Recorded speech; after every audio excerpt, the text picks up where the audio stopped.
देखिए दोस्तों, क्लास 10 के जितने भी विद्यार्थी जिनका एग्जाम 2025 में पढ़ने वाला है साथियों, आप लोगों का जो है तो आज इस क्लास में हम लोग जो है ना सामाजिक विज्ञान से और शास्त्र के पूरे चैप्टर से हमने जो है प्रश्नों को गेस किया, ठीक है।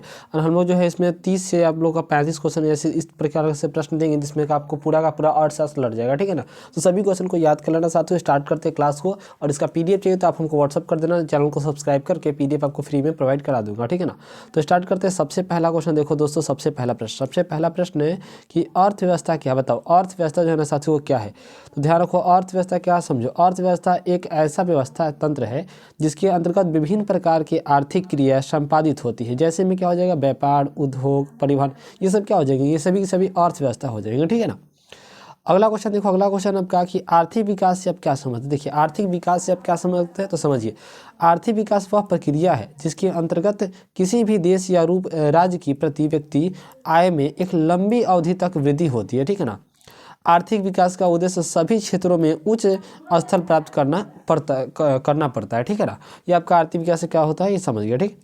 अगला क्वेश्चन देखो, सब क्वेश्चन को लिख लेना, ठीक है ना। इसका PDF चाहिए तो हमको मैसेज कर दो, आपको PDF दे दूंगा। राष्ट्रीय आय क्या है बताइए, राष्ट्रीय आय क्या है, तो समझिए किसी भी देश में एक वर्ष के समय में उत्पादित सभी वस्तुओं एवं सेवाओं के मुद्रणीय मूल्य को राष्ट्रीय आय कहते हैं, ठीक है ना। मुद्रणीय मूल्य को क्या कहते हैं, राष्ट्रीय आय कहते हैं, ठीक। एकदम इजी डिफिनेशन आप लोग का, ये दुर्मड़िया प्रश्न सब, ठीक है। अगला क्वेश्चन देखो, अगला क्वेश्चन आपका है कि प्रति व्यक्ति आय से आप क्या समझते हैं, बताइए। देखिए राष्ट्रीय आय में देश के कुल जनसंख्या से भाग देने पर जो भागफल आता है उसे प्रति व्यक्ति आय कहते हैं, समझ गए ना। राष्ट्रीय आय में देश की कुल जनसंख्या से भाग देने पर जो भागफल आता है उसे हम क्या कहते हैं, राष्ट्रीय प्रति व्यक्ति आय कहते हैं, ठीक है ना। प्रति व्यक्ति आय का डिफिनेशन ये भी कह सकते हैं जिसे प्रति व्यक्ति आय क्या होता है, तो राष्ट्रीय अनुपात कुल जनसंख्या, ये आपका क्या निकल जाएगा, प्रति व्यक्ति आय निकल जाएगा, ठीक है ना। अगला क्वेश्चन देखिए, प्रश्न है कि आय से आप क्या समझते हैं। आय से आप क्या समझते हैं, तो याद रखिए, देखिए जब कोई व्यक्ति किसी प्रकार का शारीरिक अथवा मानसिक कार्य करता है और उस व्यक्ति को उसके कार्य के बदले में जो भी परिश्रम मिलता है, यानी कि जो भी पैसा मिलता है उसे हम क्या कहते हैं, उसे आय कहते हैं, समझ गए ना। आइए अगला क्वेश्चन है कि पूंजीवादी अर्थव्यवस्था किसे कहते हैं, बताइए पूंजीवादी अर्थव्यवस्था किसे कहते हैं। देखिए समझिए, जहां उत्पादन के साधनों का स्वामित्व या मालिकान हक निजी व्यक्तियों के पास होता है उसे ही हम लोग पूंजीवादी अर्थव्यवस्था कहते हैं। जैसे अमेरिका हो गया, जापान हो गया, ठीक है ना। चलिए अगला क्वेश्चन देखिए, अगला क्वेश्चन है कि बहुराष्ट्रीय कंपनी किसे कहते हैं। देखिए ऐसी कंपनी जिसकी उत्पादन तथा व्यापारिक गतिविधियां एक से अधिक देशों में फैला हो उसे हम लोग बहुराष्ट्रीय कंपनी कहते हैं। जैसे में कोको कोला हो जाएगा, ठीक है ना, पेप्सी हो जाएगा, ये सभी देशों में फैली हुई है, ठीक है ना, बहुत सारे देशों में, तो बहुराष्ट्रीय कंपनी हो जाएगी। अगला क्वेश्चन देखिए, अगला क्वेश्चन की बचत क्या, देखिए किसी भी व्यक्ति के आय का वह हिस्सा जो उपयोगिता के बाद बच जाता है उसे हम लोग बचत कहते हैं, ठीक है। यानी कि आप 100 रुपये लेकर गए, 50 रुपये का सामान किने, 50 रुपये बच गया तो उसे हम क्या कहेंगे, बचत। तो बचत बराबर होता है आय माइनस उपभोग, है ना। यानी कि जितना पैसा है उतना में से आप जितना उपयोग किए जब घटाइएगा तो आपका बचत बच जाएगा, ठीक है ना, ये सी बात है।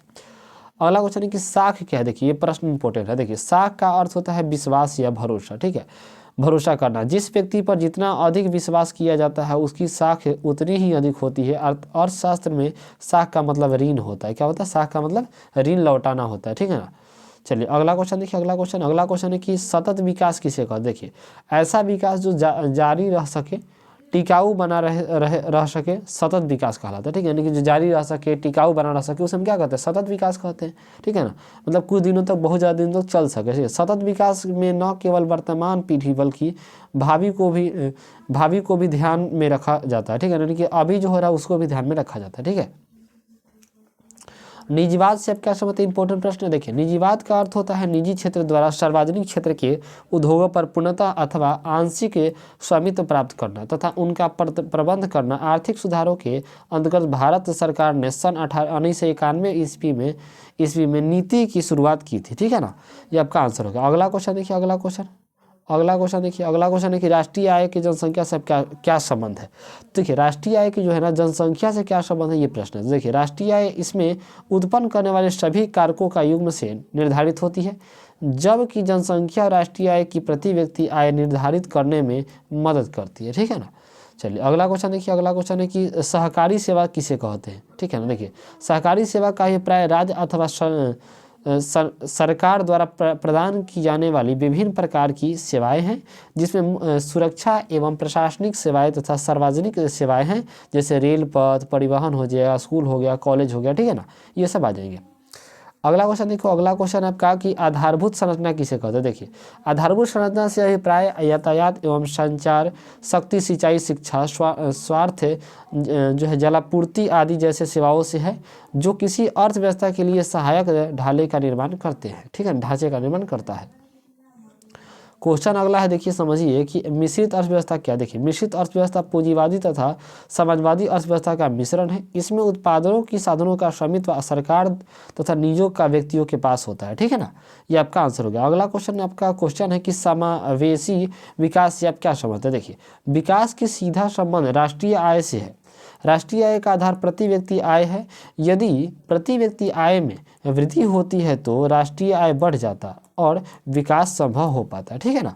चलिए अगला क्वेश्चन देखिए, अगला क्वेश्चन है कि उदारीकरण को परिभाषित कर। देखिए, तो उदारीकरण का अर्थ होता है किसी भी क्षेत्र में नियंत्रण एवं प्रतिबंधों को कम करने की कोशिश करना, सरकार द्वारा लगाए गए प्रत्यक्ष तथा भौतिक नियंत्रण में मुक्त करना, ताकि सभी क्षेत्रों का समान विकास हो सके, ठीक है ना।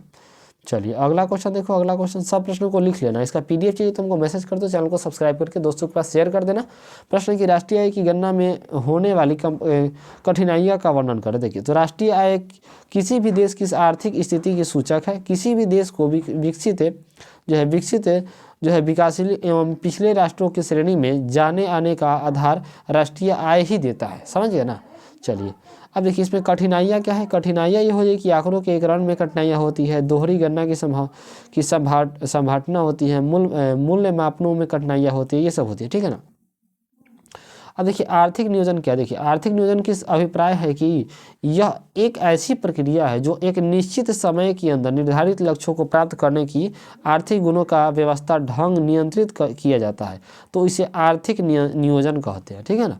चलिए अगला क्वेश्चन देखिए, अगला क्वेश्चन समझिए। अगला क्वेश्चन है कि अर्थव्यवस्था के विभिन्न प्रकारों का संक्षिप्त वर्णन कर। देखिए, अर्थव्यवस्था के आधार पर जो है, विकास के आधार पर अर्थव्यवस्था दो वर्गों में बांटा गया है। एक है विकसित अर्थव्यवस्था, दूसरा है जो है विकासशील अर्थव्यवस्था, ठीक है ना। तो देखिए, विकसित अर्थव्यवस्था क्या होगा, विकासशील अर्थव्यवस्था क्या होगा, समझिए। देखिए, स्वामित्व के आधार पर अर्थव्यवस्था तीन भाग में बांटा गया, पूंजीवादी, समाजवादी और मिश्रितवादी, ठीक है ना। देखिए, तो आज हम लोगों ने साथियों जो है ना, सोशल साइंस में जो है अर्थशास्त्र से हम लोगों ने 20 क्वेश्चन को कर लिया, ठीक है ना। अब 20 क्वेश्चन का आपको पीडीएफ मिल जाएगा व्हाट्सअप ग्रुप पर, ठीक है ना। आप वहाँ से जाकर ले लीजिएगा या आप मैसेज कर दीजिएगा, आपको दे देंगे, ठीक है। तो थैंक्स फॉर वॉचिंग, सभी को मिलते हैं नेक्स्ट क्लास में, सभी को जय हिंद।